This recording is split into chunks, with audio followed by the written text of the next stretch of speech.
మరి దీన స్థితిలో పడి ఉన్నప్పుడు ప్రియమైనటువంటి దేవుని బిడ్డలారా, ఒకడు దీన స్థితిలో పడి ఉండట చూచి వాడి దగ్గరికి వెళ్ళి ప్రియమైనటువంటి దేవుని బిడ్డల వాడిని బాగు చేశాడు.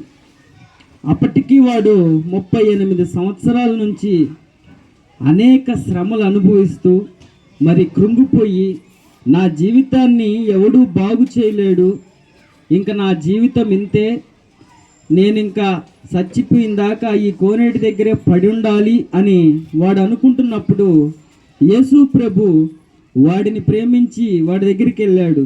ప్రియమైన దేవుని బిడ్డలారా, వాడి దగ్గరికి వెళ్ళి వాడిని మరి స్వస్థపరిచినప్పుడు వాడికి కాళ్ళు చేతులు పడిపోయి ఉంటాయి. ప్రియమైనటువంటి దేవుని బిడ్డలారా, ఆ వ్యక్తిని వెళ్ళి యేసు ప్రభు బాగు చేసినప్పుడు మరి 15వ వచనంలో యేసు ప్రభు గురించి, ఆయన చేసినటువంటి కార్యములను గురించి మరి ఆ ఊర్లోకి వెళ్ళి ప్రకటన చేశాడు.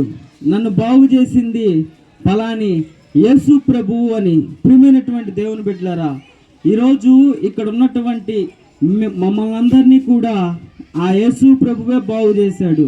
మేము అనేక పాపముల వల్ల మా హృదయములో సమాధానం లేక, సంతోషము లేక, ప్రియమైనటువంటి దేవుని బిడ్డలారా, నిస్సహాయ స్థితిలో ఉన్నప్పుడు, మరి ఒంటరితనాన్ని అనుభవిస్తున్నప్పుడు, మరి చీకటిలో నడుస్తున్నప్పుడు, ఎప్పుడైతే యేసు ప్రభు గురించి మేము తెలుసుకున్నామో, ఎప్పుడైతే యేసుక్రీస్తు యొక్క దైవత్వము గురించి మేము ఎరిగామో, అప్పటి నుంచి ప్రియమైన దేవుని బిడ్డలారా, యేసు ప్రభు మమ్మల్ని ఇష్టపడ్డాడు, మమ్మల్ని ప్రేమించాడు, మా పాపములను క్షమించాడు, మాకు స్వస్థతనిచ్చాడు.